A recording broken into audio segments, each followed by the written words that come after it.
بسم اللہ الرحمن الرحیم۔ ڈسکور اوریجنل کے معزز ناظرین، السلام علیکم۔ اب کس نمبر 771 ملاحظہ فرمائیں۔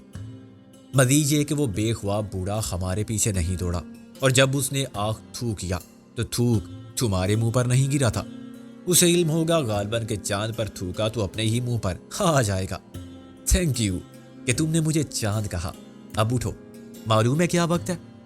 میں نے اٹھتے ہوئے کہا، وقت دعا ہے، اور امت پہ آگے تیری عجب وقت پڑا ہے۔ ابھی تک اس علاقے میں مجھے چوکیدار بھی نظر نہیں آیا جو رات کو سائیکل پر سیٹیاں بجاتے پھرتے ہیں۔ کیا یہاں کے چور سیٹیوں سے ڈر جاتے ہیں یار؟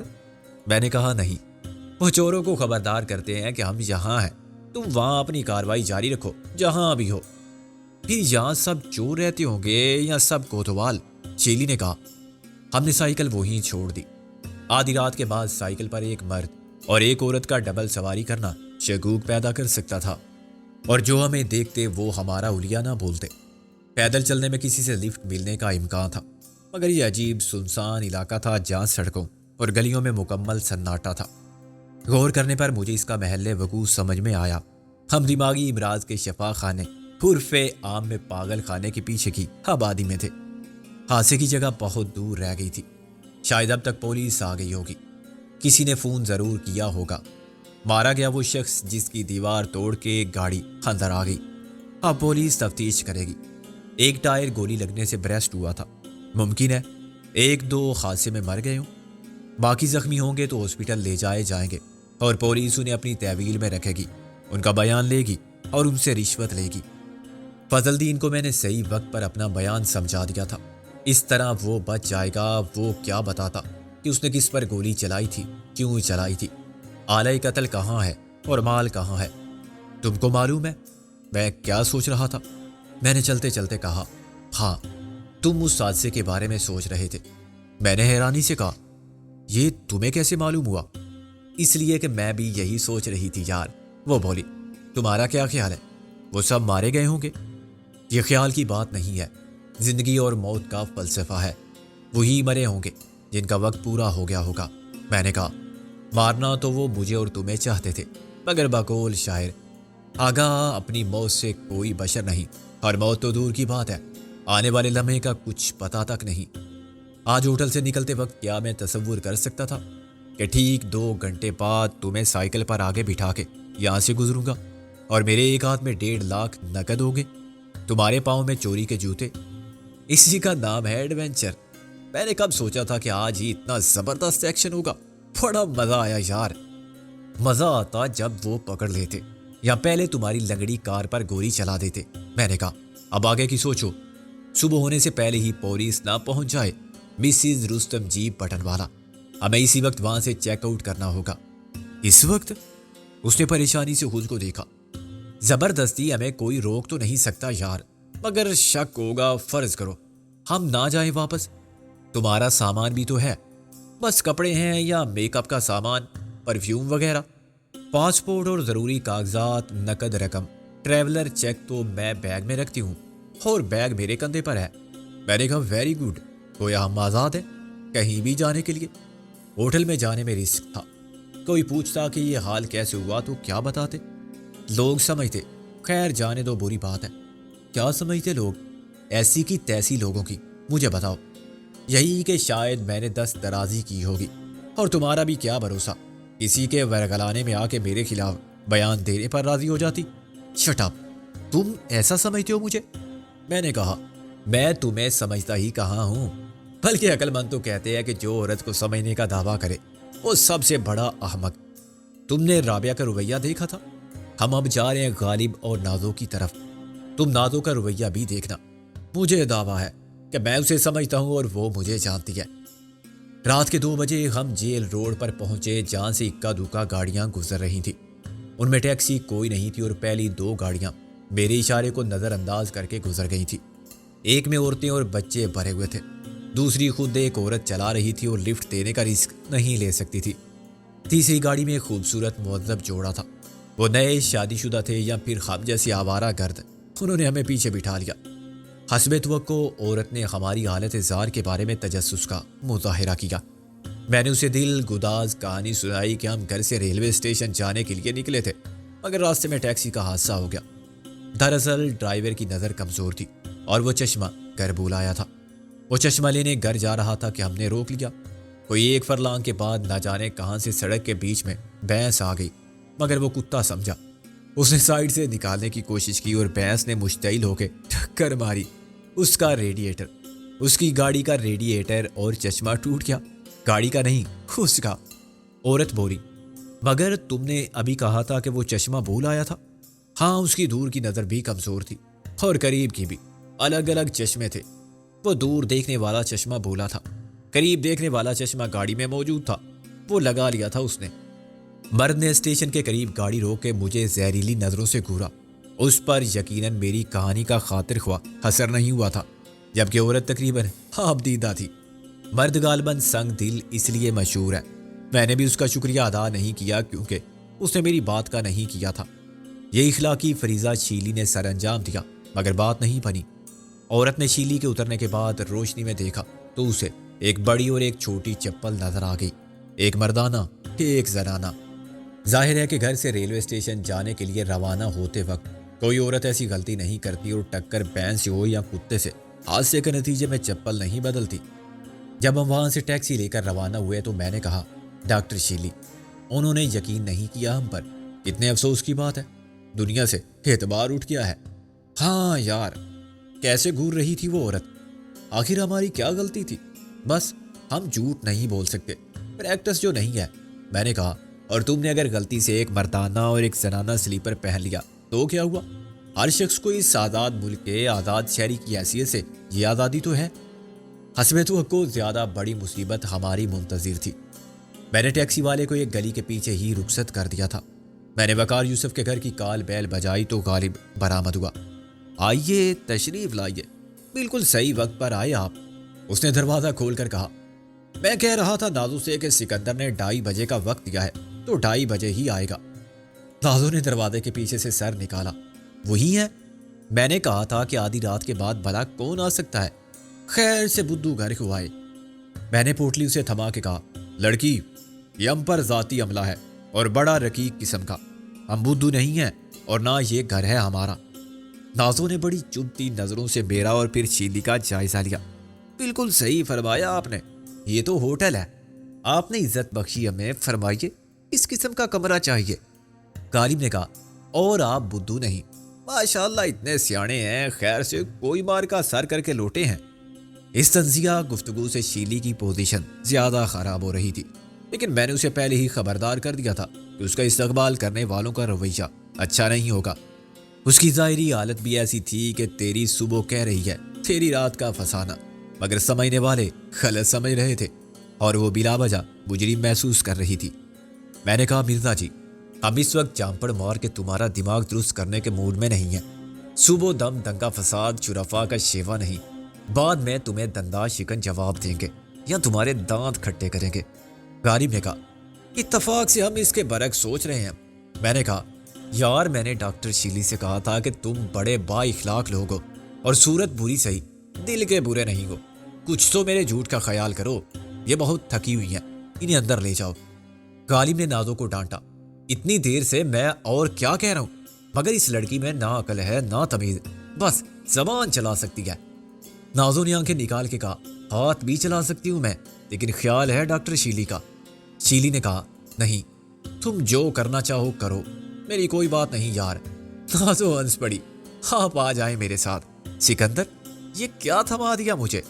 میں نے کہا، نہ یہ پاپ کی گٹری ہے نہ باپ کا مال، کسی کی امانت ہے، ایک پیسہ بھی کم ہوا تو یوم اشر 70 دینے پڑیں گے۔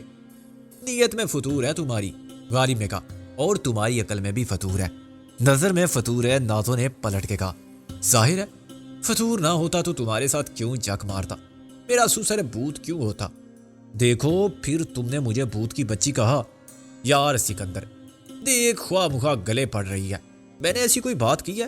اور ویسے بھی یہ کون سی پری ہے؟ چلو صبح فیصلہ کریں گے۔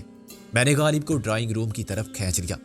یہ بتاؤ، اتنی دیر سے ہم لڑ رہے ہیں، یوسف اور اس کی بیوی اپنی خوابگاہ سے نہیں نکلے؟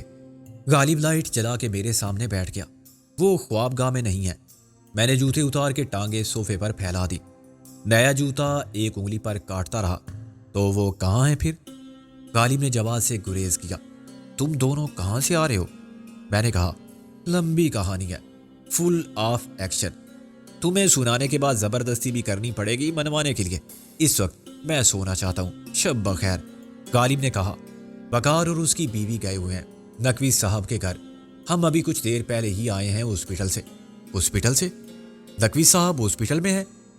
میں اٹھ بیٹھا۔ آئی سی یو میں، غالب نے کہا۔ ان کی حالت غیر یقینی ہے، وہ ابھی تک کوما سے باہر نہیں آئے۔ میں نے کہا کیا ہوا تھا انہیں؟ Heart attack? غالب نے نفی میں سر ہلایا۔ Food poisoning. ڈاکٹروں نے زہر تو معدے سے صاف کر دیا ہے، مگر اثرات خون میں سرایت کر چکے ہیں۔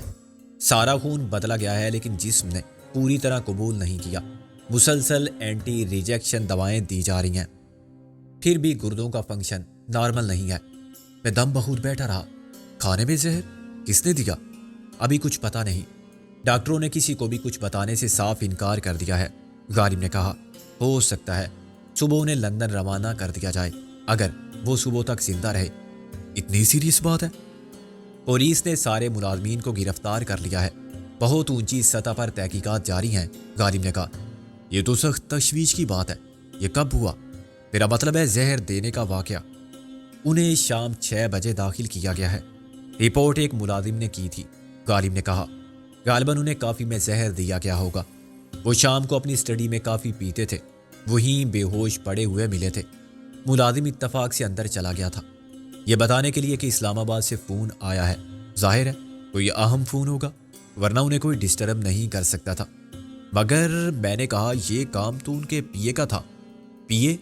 غالب نے تلخی سے کہا ان کا پی اے تھا رفیق، تم جانتے تو ہوگے وہ غائب ہے۔ میں نے سکون کا سانس لیا۔ کسی کو نہیں معلوم وہ کہاں ہے؟ نہیں، پولیس کو اسی پر شک ہے۔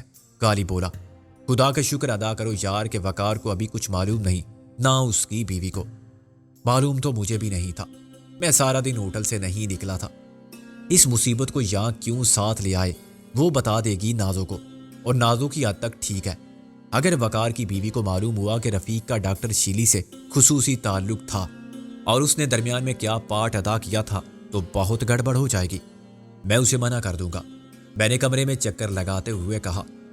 مگر یار نقوی صاحب نے اگر رفیق والے معاملے سے نمٹ لیا تھا تو پھر یہ کیسے ہوا؟ ظاہر ہے یہ اس کے بعد ہوا، اور اسی وجہ سے ہوا کہ نقوی صاحب تمہاری مدد کرنے پر مجبور تھے، اس لیے نہیں کہ انہیں تم سے ہمدردی تھی، بلکہ اس لیے کہ ان کی اکلوتی بیٹی یعنی وقار یوسف کی بیوی نے مجبور کر دیا تھا۔ لیکن تمہارے جو دشمن یہ نہیں چاہتے تھے، ان کو اس مجبوری کا احساس نہیں تھا، وہ ہر قیمت پر انہیں استعمال کرنا چاہتے تھے اپنے کارڈ کے طور پر۔ نقوی صاحب نہیں مانے تو انہوں نے اوپر سے بندوبست کیا، ان کے گھر پر چھاپا مارا گیا، پوری قانونی کارروائی خاموشی سے مکمل کی گئی۔ اور اگر یہ کیا تم کی تکرار لگا رکھی ہے، ہم کیوں نہیں کہتے؟ کیا تم میرے ساتھ نہیں تھے؟ اگر ہم بر وقت فرار ہونے میں ناکام رہتے اور پکڑے جاتے تو نقوی صاحب معطل ہو جاتے، ان کے خلاف اعانت مجرمانہ کا کیس بن جاتا، اور ان کا 24 سالہ سول سروس کا بے داغ ریکارڈ اتنا خراب ہو جاتا کہ وہ ہوم سیکریٹری بننا تو دور کی بات ہے، پینشن اور سروس کی ساری مراحل سے محروم ہو کے جیل کی خوا کھاتے۔ ہم نہیں ملے تو بانسا پلٹ گیا۔ نقوی صاحب نے رفیق کے قتل کا معاملہ دبا دیا، کیونکہ اس معاملے کا تعلق اوپر سے نہیں تھا۔ ایس ڈی ایم اور ایس ایچ او نے اپنی نوکری بچانے کے لیے ان سے تعاون کیا، اور معلوم نہیں اس وقت رفیق کی لاش کہاں ہے، لاوارث قرار دے کر کسی سرد خانے میں رکھوا دی گئی ہے، میڈیکل کالجوں کو لاشیں فراہم کرنے والے کسی ٹھیکیدار کو بیچ دی گئی ہے، یا کسی ویرانے میں گڑھا کھود کے گاڑ دی گئی ہے۔ یہ تو نقوی صاحب کی کامیابی تھی، لیکن یہ ناکامی بن گئی کسی بہت بڑے شکاری کی جس نے ایک بڑی مچھلی کے لیے بڑا جال ڈالا تھا۔ غالب نے کہا بڑی مچھلی اس سے صاف بچ کے نکل گئی، اب خطرہ یہ تھا کہ بڑی مچھلی جال ڈالنے والوں کا کھانا خراب کر دے گی۔ نقوی صاحب یقیناً اپنے گھر پر چھاپے سے بہت مشتعل ہوں گے، اور انہوں نے معلوم کر لیا ہوگا کہ اس سازش کے پیچھے اصل ہاتھ کس کا ہے۔ مرزا جی، اصل ہاتھ کس کا تھا؟ میں نے سوچ کر کہا ظاہر ہے چودھری دلاور کا، ہمارے خلاف کیس ختم ہو جاتے تو اس کی ساری منصوبہ بندی تری رہ جاتی، اسے یہی خطرہ لاحق ہوگا کہ نقوی صاحب ہوم سیکریٹری بن گئے تو اس کا سیاسی مستقبل تاریک ہو جائے گا۔ ایک طرف ہم اس کے مخالف اور دوسری طرف بیوروکریسی۔ ہم تو خیر نہ 3 میں نہ 13 میں، لیکن بیوروکریسی کی پشت پناہی کیے بغیر سیاست کا چلنا اتنا ہی ناممکن ہے جتنا پیٹرول کے بغیر کار کا چلنا اس ملک میں۔ میں نے کہا ہاں اس ملک میں۔ غالب نے مجھ سے اتفاق کیا۔ بیوروکریسی کے ہاتھ میں ہر حکومت کی نکیل رہتی ہے، اور جو حکومت شامت اعمال کو دعوت دے وہ بیوروکریسی کو نکیل ڈالنے کی کوشش کرتی ہے اور اس کا تختہ الٹ دیا جاتا ہے۔ چودھری دلاور چڑھتا سورج ہے، دولت کی کنجی اس کے ہاتھ میں ہے، چنانچہ سیاست کا دروازہ اس نے کھول لیا ہے۔ اب آنے والے وقت کو پہچاننے والے بیوروکریسی کے دور اندیش جونیئرز جو کل سینئر ہوں گے، اپنی طاقت بڑھانے کے لیے چودھری دلاور کو طاقتور دیکھنا چاہتے ہیں، جیسے کچھ سمجھدار لوگ سال بھر پہلے ہی بکرے کا بچہ لے کر پالتے ہیں اور خوب کھلا پلا کے اسے تگڑا بناتے ہیں۔ آخر کس لیے؟ بکرے کی صحت اور فلاح بہبود کی خاطر نہیں، اپنے فائدے کے لیے۔ بقرعید پر ایک شاندار بکرا قربان کرنے کا اعزاز تو انہی کو حاصل ہوگا، یا جیسے بل فائٹنگ کے لیے بیل پالے جاتے ہیں اور سدھائے جاتے ہیں، آخر میں مرتا تو بیل ہی ہے اور نیک نامی بل فائٹر کے حصے میں آتی ہے۔ تو بیوروکریسی بھی سیاست کے بکرے پالتی ہے اور ان کی قربانی دیتی رہتی ہے یا انہیں لڑاتی رہتی ہے۔ نقوی صاحب کو آؤٹ کر کے ہوم سیکرٹری کے عہدے پر اس شخص کو لایا جائے جو غالب کا طرفدار نہ ہو، سکندر کے کیس ختم نہ کرے بلکہ ان میں مزید اضافہ کرے اور چودھری دلاور کی پشت پناہی کرے۔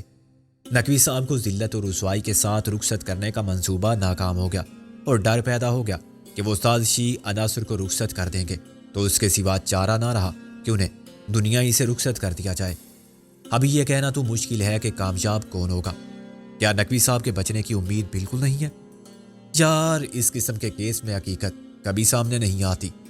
لیاقت علی خان کی شہادت کا مسئلہ آج بھی ایک معمہ ہے جو کبھی حل نہیں ہوگا۔ اس کے بارے میں کیا کچھ نہیں کہا گیا؟ کیا سارائیوں کی انتاق کوئی نہیں ہے؟ یہ بھی کہا جاتا رہا کہ انہیں ہاسپٹل میں بچانے کی کوشش نہیں کی گئی تھی۔ حسین شہید کے بارے میں ایک خیال یہ بھی ہے کہ انہیں بیروت کے ہوٹل میں زہر دے کر مارا گیا۔ یہ سب بین الاقوامی سیاست کے خدائی فوجدار کراتے تھے اور کراتے ہیں۔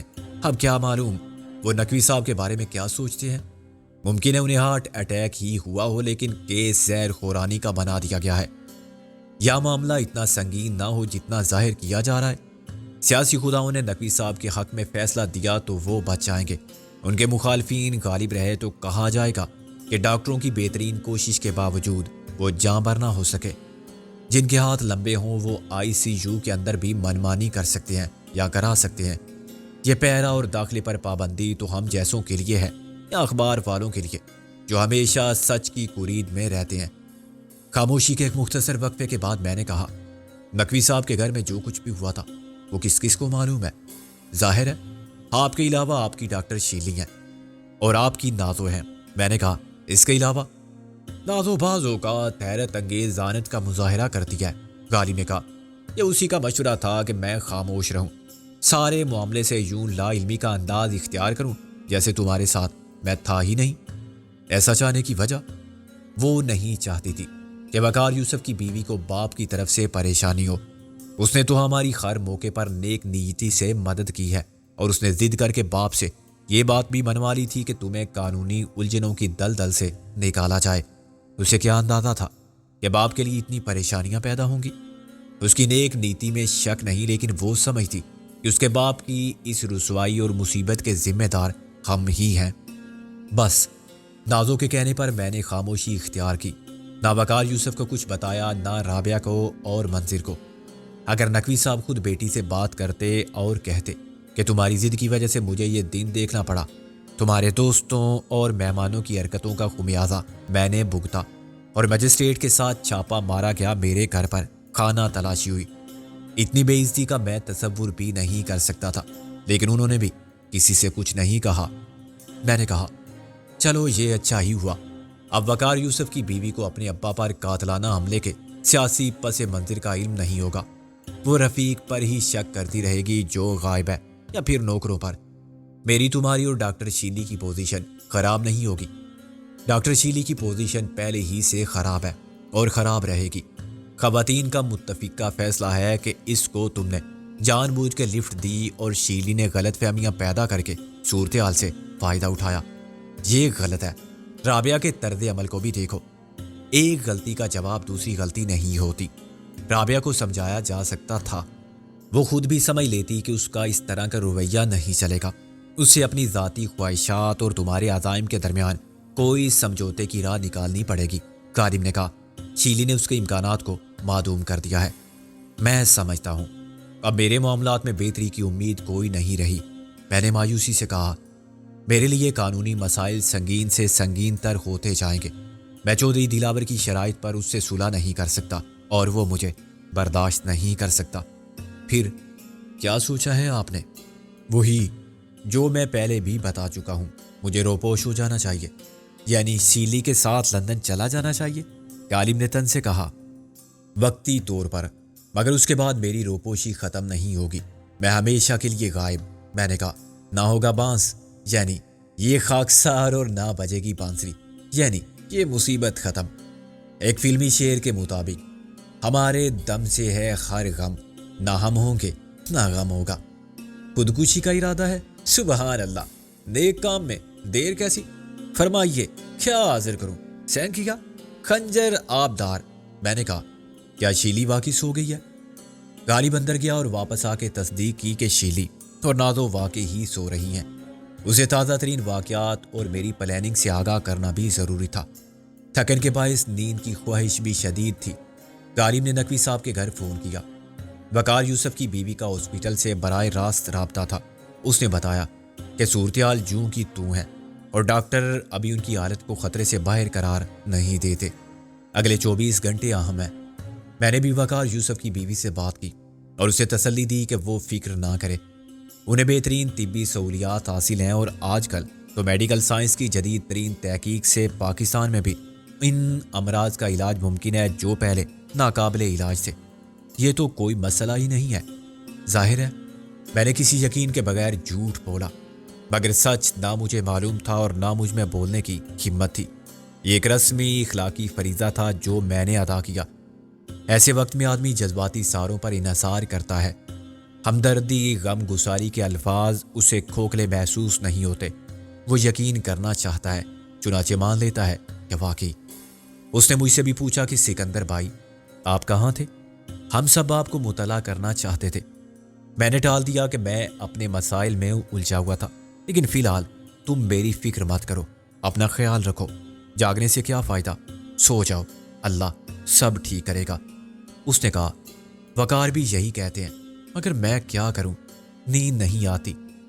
میں تو وہیں ICU کے باہر بیٹھی رہتی کہ مجھے گھر لے آئے۔ بالکل ٹھیک کیا وقار نے، تمہیں سکون کی ضرورت ہے، کوئی گولی کھا لو اور سو جاؤ، ہم صبح معلوم کریں گے خیریت۔ شب بخیر۔ کچن میں اسٹول پر بیٹھ کر میں نے غالب کو ان واقعات کی رپورٹ دی جن سے وہ بے خبر تھا۔ پہلے میرا خیال تھا کہ سنسر کی کینچی بھی چلاؤں اور سین کاٹ دوں جو اسے قابل اعتراض لگیں گے، لیکن یہ ڈر تھا کہ بعد میں شیلی کسی نہ کسی بات پر کوئی حوالہ دے گی تو میرا جرم سنگین تر ہو جائے گا کہ میرے دل میں چور تھا۔ چنانچہ میں نے بات کو گول کیا تھا۔ کافی بناتے ہوئے غالب خاموشی سے سب سنتا رہا۔ پھر ہم ڈائننگ روم میں چلے گئے اور وہاں سے کرسیاں اٹھا کے پورچ میں جا بیٹھے۔ کیا ان حالات میں تمہاری اسکیم پر نظر ثانی کی ضرورت نہیں؟ غالب نے غور و خوض کے بعد کہا، وہاں یعنی ولایت شریف میں تمہارے جو مہربان اور قدردان تھے، کوئی شیخ صاحب اور جان نقوی صاحب ایک ساتھ ایک جیسی حالت میں ہیں، کوئی تمہاری مدد نہیں کر سکتا۔ میں نے کہا، میں کسی کی مدد پر انحصار کر نہیں سکتا، لیکن یہاں تمہیں ایک آسرا تو تھا، نقوی صاحب تمہیں کسی اور نام کے ساتھ پاسپورٹ بنوا دیں گے۔ یہ کام کراچی میں کوئی بھی ایجنٹ کر سکتا ہے۔ وہاں اکرام شیخ ٹیکسی چلا رہا ہے، اسے سب معلوم ہوگا۔ اکرام شیخ کے نام پر یاد آیا۔ غالب بولا، وہ SSI شیخ، سابق سب انسپیکٹر سید اکرام شیخ، حق کے مغفرت کرے عجب آزاد مرد تھا۔ میں نے کہا، کیا ہوا اسے؟